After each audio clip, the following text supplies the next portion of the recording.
कि उत्तर प्रदेश के मुख्यमंत्री योगी आदित्यनाथ जी मौजूद थे और उन्होंने सम्मानित किया। हमारे बीच इस समय एफटीएफ चीफ और उत्तर प्रदेश के ADG law and order Amitabh साहब हैं। एक बार जोरदार इनके लिए ताली बजा दीजिए, क्योंकि यूपी के जो सबसे बड़े सुपर कॉप है वो इन्हीं को कहा जाता है। तो सर, सबसे पहला सवाल आपसे यही कि कितनी बड़ी चुनौती, क्योंकि बहुत लंबे समय से आप अपराध, अपराधी, बीहड़ सबका सफाया कर रहे हैं, कितनी बड़ी चुनौती? एक पुलिसकर्मी के लिए उत्तर प्रदेश में आना और यहाँ के अपराध के विस्तार को समझना भी एक बड़ी चुनौती है। जिस तरह के अपराध उत्तर प्रदेश ने देखे हैं, हर प्रकार के ism, terrorism, Naxalism, extreme communist activities,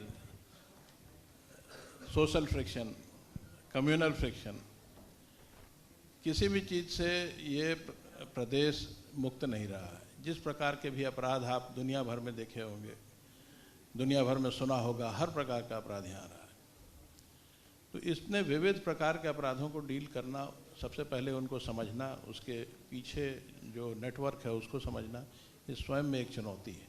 और उसके बाद फिर उसको उखाड़ करके फेंकना, और उसमें भी एक एक को चुन करके उस पूरे सिस्टम को उखाड़ना एक बहुत ही बड़े टीम वर्क, बहुत ही अच्छे प्लानिंग के साथ ही संभव है।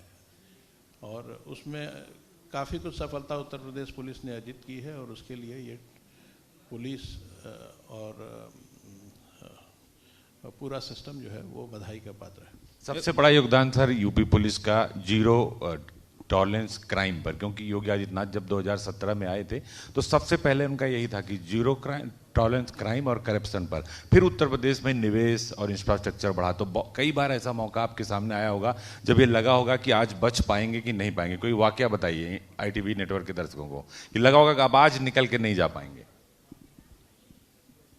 ऐसा तो कभी नहीं लगा कि आज निकल के नहीं जाएंगे, लेकिन ऐसे मौके आए कि जब काफ़ी कम्युनली सचार्ज भीड़ से घिर गए हों, अपने पास सिर्फ एक वेपन हो और साथ में एक दो ही कर्मी हो, लेकिन एक हमेशा एक आत्मविश्वास रहता था कि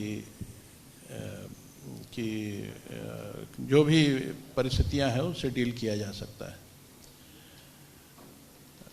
इस प्रकार की घटनाएं भी हुई कि जंगलों में भीषण फायरिंग हुई, लेकिन जो टीम थी वो इतनी मजबूत थी और आपस में इतनी वेल लिंक थी, इतनी मोटिवेटेड थी कि उसमें कभी भी ऐसा महसूस नहीं हुआ कि कभी भी हमें पीछे हटना पड़ेगा या कैजुअल्टी हो जाएगी। समस्या आई, कैजुअल्टीज़ हुई, लेकिन कभी भी हम लोगों ने मन से हार नहीं माना। अमिताभ जी, एक महत्वपूर्ण तस्वीर जो कि बहराइच दंगे की, जो कि सुपर कॉप जो हैं, जिस तरह से हथियार लेकर मैदान में उतरना पड़ा, क्या आपको लगता है कि जिस तरह से आपने जब नेतृत्व संभाला उस समय उत्तर प्रदेश में 78 गैंग जो है यहाँ पर काम कर रहे थे, अब गैंग या तो सफाया हो चुका है, उनके जो उनके लीडर हैं, उनके आका हैं, या वो जेल के अंदर हैं, या जो है उत्तर प्रदेश छोड़ चुके हैं? आप कितनी बड़ी चुनौती, खासतौर पे जो बहराइच दंगे की आपको मैदान में उतरना पड़ा उसमें? आपका वीडियो वायरल हुआ था हाथ में पिस्टल लेके। बहराइच में परिस्थितियां कुछ ऐसी थी कि मैं एक उच्च अधिकारी की तरह वहाँ समीक्षा करने के लिए गया था, लेकिन अचानक कुछ ऐसी परिस्थितियां डेवलप हो गई कि वाहन से उतर के और हमारे साथ जो भी पुलिसकर्मी थे उनके साथ एक भारी भीड़ को चेज़ करना पड़ा। और अनफॉर्चुनेटली वहाँ जो मैंने देखा था कि कुछ वाहन जलाए जा रहे हैं और काफ़ी लोग आसपास जमा हैं। मुझे ऐसा प्रतीत हुआ कि ये सिचुएशन यहाँ बिगड़ने वाली है और तत्काल उसके लिए एक्शन लिया गया। ये ऐसी परिस्थितियाँ पुलिसकर्मियों के सामने अक्सर आती हैं और इसमें कोई भी नई बात नहीं थी। सिर्फ इतना था कि कुछ ऐसे मोमेंट्स के कुछ लोगों ने वीडियो बना लिए और वो वीडियो वायरल हो गया। अन्यथा इस प्रकार की परिस्थितियाँ एक पुलिसकर्मी के लाइफ में आती रहती हैं। लेकिन अमिताभ जी, जिस तरह से उत्तर प्रदेश में जो गैंग जिसका जिक्र मैंने किया कि यहाँ पर जब आपने कार्यभार संभाला था, वो आपके लिए कितनी बड़ी चुनौती और किस तरह से उसको कार्य रूप दिया? क्योंकि आपको, आपके बारे में कहा जाता है कि ऐसी सुपर कॉप नहीं है, आप जो हैं, जो क्राइम करने वाले लोग हैं उसमें भी आप सेंधमारी आपकी रहती है, आपकी पूरी सूचना जो है तंत्र इस तरह की। इसीलिए मैं सबसे पहले तो आपको बताना चाहूँगा कि सुपर कॉप नाम की कोई चीज़ नहीं होती। जो भी काम होता है वो एक अच्छा टीम वर्क है। अगर सूचना तंत्र विकसित हुआ तो इसका मतलब है कि काफ़ी सारे लोगों ने उसमें अपने अपने तरीके से आपराधिक गैंग्स को पेनिट्रेट किया, सर्वेलेंस, इलेक्ट्रॉनिक अथवा फिजिकल सर्वेलेंस के माध्यम से सूचना इकट्ठा की, और तभी नेतृत्व के पास इतनी सूचनाएं आ पाती हैं कि वो एक्शन ले पाए। लेकिन अमिताभ जी, आपके क्योंकि इतना कार्यकाल रहा है, आपको लेकर सवाल भी आपके जो विपक्षी दल द्वारा खड़ा किया जाता है, लेकिन आप ऐसा कौन सा वाकया है जिसको आप मानते हैं कि ये सबसे बड़े आपके लिए कठिन समय था वैसे गिरोह से निपटना? कुछ ऐसे समय थे जब पूरी तरह से उत्तर प्रदेश पुलिस, या जिस एसटीएफ को मैं पहले लीड करता था एज एसएसपी, वो पूरी तरह तैयार नहीं थी उस प्रकार के युद्ध के लिए। जैसे बुंदेलखंड में एक समय था जब पूरी तरह से डकैतों का राज था, पूरे इकोनॉमिक सिस्टम पे, सोशल सिस्टम पर उन्हीं का राज चलता था, पॉलिटिकल सिस्टम भी उन्होंने लगभग कब्जे में ले रखा था। ऐसे में छोटे टीम्स को लेकर के, आर्केइक वेपन्स लेकर के और आर्केइक सर्वेलेंस सिस्टम को लेकर के उनसे लड़ना थोड़ा कठिन अवश्य था, लेकिन जज्बा एक ऐसी चीज़ है जो हर कठिनाई को दूर कर देती है।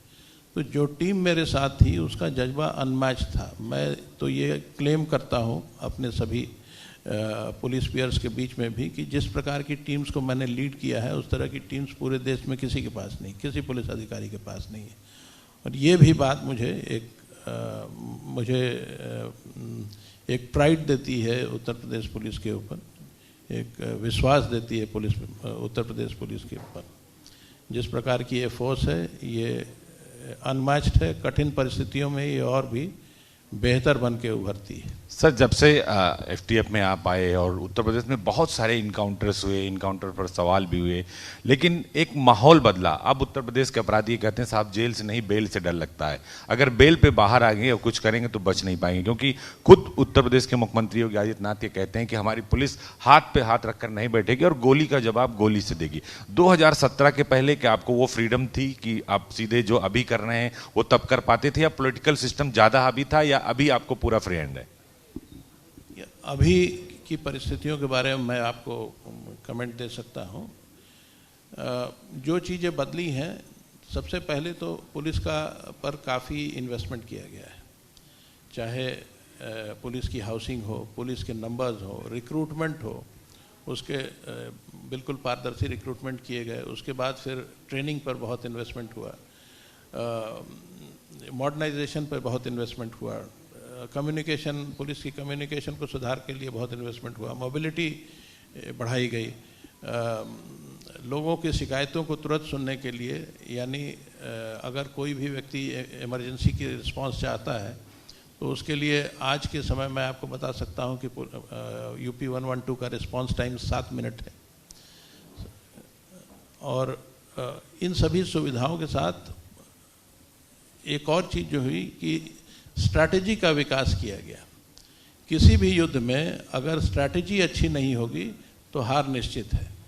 सर, ये भी कहा जाता है अगर सेनापति अच्छा है तो कई बार सामने वाला विपक्ष अपने आप हार मान लेता है, क्योंकि सबसे ज़्यादा चैलेंजिंग था वो पश्चिमी उत्तर प्रदेश, वो चाहे राणा गैंग हो, चाहे भाटी गैंग हो, सबसे ज़्यादा अपराधी पश्चिमी उत्तर प्रदेश में, तो वो उत्तर प्रदेश के लिए सबसे बड़ी चुनौती थी। पूर्वांचल में वो मुख्तार हों, अतीक हों, सुंदर भाटी हों और आदित्य राणा गैंग हो, उनको साफ करने में, क्योंकि वो सिस्टम के अंदर घुसे हुए थे, उनको जो है अपराध से खत्म करने के लिए कितनी चुनौती आप मानते हैं? और जो आप टीम वर्क कह रहे हैं कि टीम हमारे पास ऐसी है जो इंडिया की बेस्ट टीम है, और उस टीम के भरोसे जो आपने किया उसके बारे में कुछ बताइए कि जो सबसे बड़ा इनकाउंटर हुआ अभी जब उमेश पाल हत्याकांड हुआ था, तो झांसी का जो इनकाउंटर था वो सबसे ज़्यादा चर्चा में था, तो कितनी बड़ी चुनौती, क्योंकि बाद में उसकी मजिस्ट्रेटियल जांच होती है, बहुत सारे सवाल खड़े होते हैं। सर, जिस घटना का आप जिक्र कर रहे हैं, उमेश पाल जी एक महत्वपूर्ण घटना में एक बड़े माफिया के विरुद्ध गवाह थे, और उनको पुलिस ने सिक्योरिटी भी दे रखी थी। उनकी जान को खतरा था, इस बात का आभास पुलिस को था। 2 ऑटोमेटिक वेपन्स के साथ पुलिसमैन उनकी सुरक्षा करते थे। इसके अलावा उन्होंने अपने घर के आसपास सीसीटीवी कैमरा भी लगा रखे थे, उन्हें भी आभास था, और उन्होंने अपनी सुरक्षा का भी पूरा इंतज़ाम कर रखा था। ऐसे व्यक्ति का दिन दहाड़े मर्डर होना, वो भी बिल्कुल इम्प्यूनिटी के साथ, इसका मैसेज समाज में यह गया कि कोई भी व्यक्ति किसी माफिया के खिलाफ गवाही नहीं देगा। जो सीसीटीवी फुटेजेस पूरे देश में, पूरी दुनिया में प्रसारित हुए, इससे पूरा हमारा क्रिमिनल जस्टिस सिस्टम ही कोलैप्स हो जाता अगर इसका रिस्पांस यूपी पुलिस सही समय पर नहीं देती। और इसी कारण से ये उन चंद ऑपरेशंस में था जिसमें यूपी एसटीएफ ने अपनी पूरी ताकत झोंक दी थी, यानी हर टीम, हर पर्सनल, हर वाहन इसी कार्य में लगा था कि किसी प्रकार से इस अन्य अपराधियों को ढूंढा जाए। और कुछ छोटी मोटी सफलताएं मिली। एक बड़ी सफलता 48 दिन के लगातार कंट्री वाइड सर्च के बाद मिली, और जब झांसी में 2 मेन शूटर्स मारे गए। और ये बड़ी सफलता इसलिए थी क्योंकि अगर ये सफलता नहीं मिलती तो लोगों का कानून से विश्वास ही उठ जाता। सर, इसी तरह के इनकाउंटर्स पे कई सारे आपने किए, कई सारी ऐसी घटनाएं हुई जिसमें भी कहा गया कि अमिताभ जी को जरूर जानकारी होगी, वो चाहे जीवा का कांड रहा हो या कोई बड़ा अपराधी जब मारे गए, गैंगवार में मारे गए। गैंगवार को खत्म करने के लिए सर आपने क्या प्लान बनाया, क्योंकि यूपी में अब कोई गैंगवार नहीं होती? ये गैंग्स अपने अपने टर्फ के लिए लड़ते रहे हैं, चाहे वो रेलवे के ठेके हों, पीडब्ल्यूडी के ठेके हों, इस प्रकार के बहुत सारे सरकारी विकास कार्य हों, प्राइवेट कंपनीज द्वारा काम किया जा रहा हो। तो अब वो परिस्थितियां ही नहीं रही जिसमें ये युद्ध कर सकें आपस में। सबसे पहले तो इनकी स्वयं की कैपेसिटी को समाप्त किया गया, और अगर ये कोई अपराध करते हैं तो उसके अपराध के माकूल जवाब देने के लिए तंत्र विकसित हुआ। तो अब ये ज़बरदस्ती ठेकों को हथिया नहीं सकते, और इसलिए वो उन ठेकों के लिए लड़ते नहीं हैं। इनकी कई बड़े गैंग्स का वजूद समाप्त हो गया।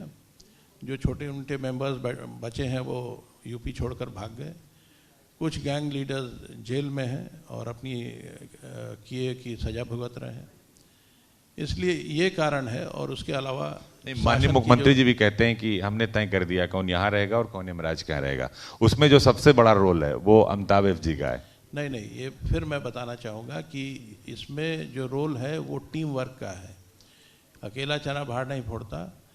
जो टीम पूरे उत्तर प्रदेश पुलिस मिल कर के कार्य कर रही है, हर व्यक्ति अपने अपने स्थान पर, कोई बीट की ड्यूटी दे रहा है, कोई इन्वेस्टिगेशन कर रहा है, कोई गांव में इलेक्शन के लिए किसी की ड्यूटी लगी है, किसी की कुंभ के लिए ड्यूटी लगी है। आप समझ सकते हैं कि कितनी कठिन परिस्थितियां होती हैं। इस समय नदी के किनारे जो व्यक्ति खड़ा होकर के अपना कार्य कर रहा होगा, भीषण ठंड होगी, लेकिन उसके बावजूद वो अपने कार्य को अंजाम दे रहा है। सर, आपकी टीम के कई सारे लोग बैठे हैं जिन्होंने बीहड़ में सफाई करने के लिए कई महीने, सालों जो चावल की रोटी और गुड़ खाया है। एक सवाल जो है ये महत्वपूर्ण है। मैं अभी देख रहा था सोशल मीडिया पर, सीधे तौर पर उन्होंने कहा कि अमिताभ यश हैं, तो उनसे जरूर सवाल पूछिएगा कि आप जो हैं 2-3 घंटे सोते हैं। मैं भी यहाँ पर देख रहा था तो आप कुछ सोच रहे थे, कुछ मैसेज कर रहे थे। आखिर ये प्रेरणा किस तरह से, कहाँ से मिलता है? और ये 2-3 घंटा ही सोते हैं क्या है? यूपी में नहीं बल्कि पूरे देश में सबसे बड़ा जो मुखबिर तंत्र है वो अमिताभ यश जी के पास है। क्योंकि ये सोशल मीडिया पर मेरे से पूछा गया है कि आपसे जरूर पूछने के लिए। नहीं, नींद की समस्या तो पुलिस में हमेशा होती है, क्योंकि ये रात में भी एक्टिविटी है, अर्ली मॉर्निंग फिर से पूरे प्रदेश भर की एक्टिविटी चालू हो जाती है, तो ये समस्या तो होती है। ये पुलिस कर्मियों के लिए स्लीप डिप्राइव्ड होना कोई नई बात नहीं है। जहाँ तक इंटेलिजेंस नेटवर्क का सवाल है, यूपी पुलिस का इंटेलिजेंस नेटवर्क ऐसा तो होना ही चाहिए कि हर अपराधी उससे खौफ खाए। जो आप कहते हैं कि ऐसे जनरल्स होने चाहिए जिनके सामने शत्रु स्वयं परास्त हो जाए, युद्ध की नौबत ही ना आए, तो ये इंटेलिजेंस नेटवर्क होना अत्यंत आवश्यक है, क्योंकि शत्रु को भी मालूम होता है कि उसके बारे में जानकारी हमारे पास है। पुलिस की टैक्टिक्स में स्वॉट एनालिसिस का कंसेप्ट है कि हमारी स्ट्रेंथ और वीकनेस दोनों क्या है, ओपोनेंट की स्ट्रेंथ और वीकनेस क्या है, ये चारों चीज़ जब हम जानेंगे तभी हम युद्ध को जीत सकते हैं। तो हमारे लिए भी ये सही है, और ये इसलिए इंटेलिजेंस नेटवर्क का बहुत ही सुदृढ़ होना एक अच्छे पुलिसिंग के लिए अत्यंत आवश्यक है। लेकिन अमिताभ जी, प्रेरणा कहाँ से मिलता है? क्योंकि अमिताभ जी, मैं इसलिए क्योंकि मैं लगातार आपको वॉच कर रहा था, क्योंकि इसमें तो आपको लगातार मैं देख रहा था, कुछ मैसेज भी कभी फ़ोन भी कर रहे थे, और कहा जाता है कि अमिताभ यस अगर जिस शहर में जाते हैं तो अपराधी जो हैं निकल जाते हैं पहले ही वहाँ से। देखते कहीं और है, सोचते कहीं और है, निशाना कहीं और होता है, तो सामने बैठा आदमी भी नहीं जान पाता कि अमिताभ जी क्या सोच रहे हैं। कई बार हम लोग भी चकमा खा जाते हैं। ये आपके इस प्रश्न का उत्तर देना तो बड़ा मुश्किल है कि अपराधी क्या सोच रहा है, लेकिन अगर पुलिसिंग को सही तरीके से विकसित किया जाए तो ये मैसेज अपराधियों तक पहुंच जाता है। उनको ये बात समझ में आ जाती है कि अपराध विल नॉट पे बैक, और जब अपराध से कोई लाभ नहीं होगा तो अपराधी अपराध नहीं करेगा। मैं जो उन अपराधों की बात नहीं कर रहा जो अचानक हो जाते हैं, परिवार में झगड़े हो जाते हैं, उससे कारण समस्याएं हो जाती हैं, मौतें हो जाती हैं, लेकिन प्रोफेशनल अपराधी अपराध नहीं करेंगे। एक अमिताभ जी पंजाब के आला अधिकारी हैं, जब उनसे बातचीत हो रही थी तो इंटर स्टेट टेरर लिंक्स का था, तो उनका सीधे तौर पर कहना था कि किसी के पास जानकारी हो ना हो, अमिताभ यस के पास जरूर जानकारी होगी, और उसका आप साफ दिखाई दिया पीलीभीत में 3 खालिस्तानी आतंकियों को मारा आपने और पंजाब पुलिस ने। क्या वो जानना चाहते हैं सर? वो पब्लिक भी जानना चाहती है, क्योंकि देश से जुड़ा मुद्दा है, विदेश से बैठ के उनको ऑपरेट कर रहे थे और आपने 3 आतंकियों को मार दिया। ये इसके लिए तो क्रेडिट पंजाब पुलिस को ज़्यादा जाता है, क्योंकि इंटेलिजेंस उनके द्वारा प्रोवाइड की गई थी, और यहाँ जो एक्शन हुआ है इसके लिए यूपी पुलिस ने त्वरित एक्शन लिया, इसमें कोई शक की बात नहीं है, और इन 3 आतंकवादियों को मार गिराया है। उनके पास से जो बरामदगी हुई वो आपको जानकारी है, 2 AK-47 और 2 ग्लॉक पिस्टल्स मिले, ये सभी विदेशी वेपन्स थे। तो इसमें कोई शक नहीं था कि इनके जो मंसूबे थे, पहले तो ये घटना जो करके आए थे पंजाब में पुलिस चौकी पे इन्होंने बम फेंका था, और यहाँ भी ये कुछ करने ही आए थे। अमिताभ जी मैं क्रेडिट तो पंजाब पुलिस को जाता ही है, लेकिन आपको ध्यान होगा कि इनके मरने पर सबसे पहला जो रिएक्शन आया वो अमेरिका से पन्नू का आया। इससे ही आप समझ सकते हैं कि इन आतंकवादियों का नेटवर्क क्या था और किसको दर्द हुआ यहाँ चोट लगी। तो पन्नू ने तो सर कुंभ में भी धमकी दी है, उसको लेकर सर क्या तैयारी है? क्योंकि वो कह रहे हैं कि सनातन का सबसे अनूठा संगम है, खुद मुख्यमंत्री जी भी बोल के गए हमारे मंच पे, तो उसको लेकर कितना तैयार है? क्योंकि वो बार बार वो कह रहे हैं कि हम कुंभ में आएंगे, हम डेट दे रहे हैं, हम ये कर देंगे, हम वो कर देंगे। कुंभ में आतंकवादी धमकियाँ पहले भी मिली हैं, और इस बार भी हमारी तैयारी पूरी है कि हम हर प्रकार की समस्याओं को ओवरकम कर सकें, चाहे वो किसी प्रकार की ट्रेजेडी हो, मैन मेड या नेचुरल, अथवा कोई किसी प्रकार की भी अटैक हो कुंभ पर। हम लोगों ने अपनी तरफ से पूरी तैयारी की है और उम्मीद है कि हम सब सफल होंगे इस कार्यक्रम को सफलतापूर्वक आयोजन करने में। सर चूंकि कुंभ एक बहुत बड़ा आयोजन है, उनकी पन्नू की धमकी के बाद आप भी गए, डीजीपी भी गए कुंभ में, पूरी एक आपने बैठक की। कुंभ में आपने एक एंटी ड्रोन सिस्टम लगा रखा है जो जल पे भी है, थल पे भी है, और जो है सब जगह है, तीनों दिशाओं चारों दिशाओं में आपने लगा रखा, क्या सिस्टम है? कुछ बताएंगे कि कैसे पूरे कुंभ को आप एक जगह से बैठकर देख रहे हैं और कोई वहां चिड़िया पर भी नहीं मार सकती?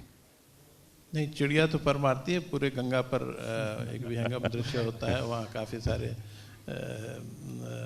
एवियन स्पीसीज वहाँ हैं, लेकिन टेक्नोलॉजिकल इनोवेशंस किए गए हैं। जैसे आपने एंटी ड्रोन सिस्टम्स के बारे में कहा, उसी प्रकार से हर व्यक्ति को आइडेंटिफाई करने के लिए जो सीसीटीवी कैमराज हैं उसके पीछे एक एआई सिस्टम भी काम कर रहा है। किसी भी इंसिडेंट को डिटेक्ट करने के लिए अथवा फायर तक को डिटेक्ट करने के लिए एआई अलर्ट्स हैं, यानी कैमराज अगर कहीं स्मोक देखते हैं तो तत्काल फायर के लिए अलर्ट जारी करेंगे, और फायर डिपार्टमेंट की भी पूरी तैयारी है कि उसके लिए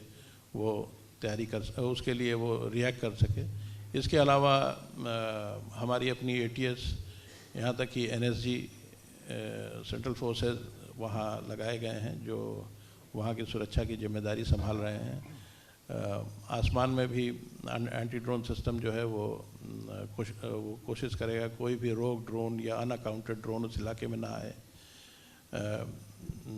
जल पुलिस को लगाया गया है, काफ़ी वेल इक्विप किया गया है जल पुलिस को, ताकि पूरे रिवर फ्रंट को वो गार्ड कर सकें, उधर से कोई समस्या ना हो। हमारे editor in chief Rana Jaswant sir कुछ सवाल पूछना चाहते हैं आपसे।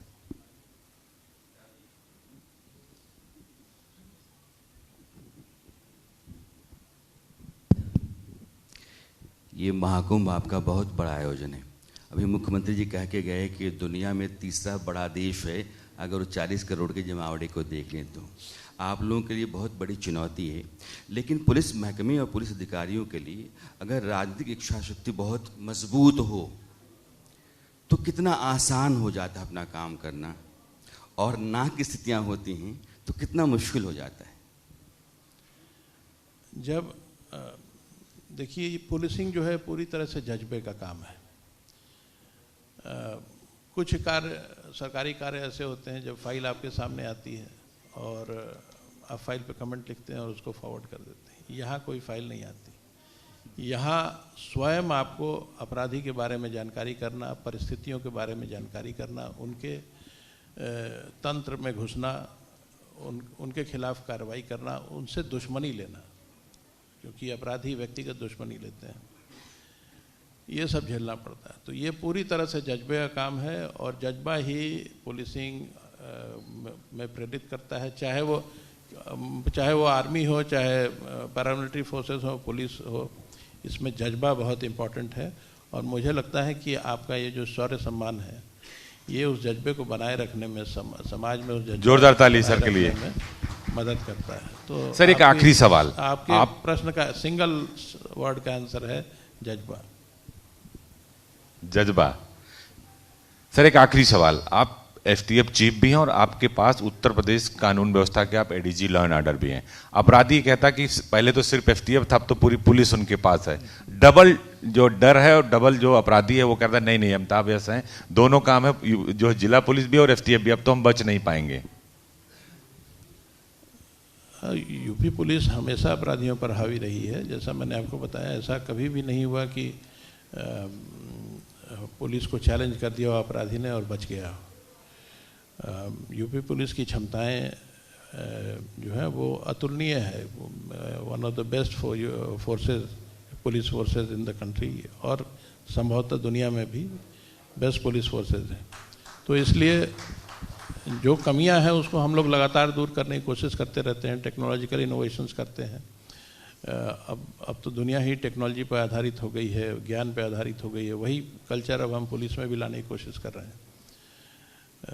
तो उम्मीद है कि हम और बेहतर पुलिस फोर्सेस डेवलप कर पाएंगे। For more such videos, subscribe to the NewsX YouTube channel, hit the bell icon.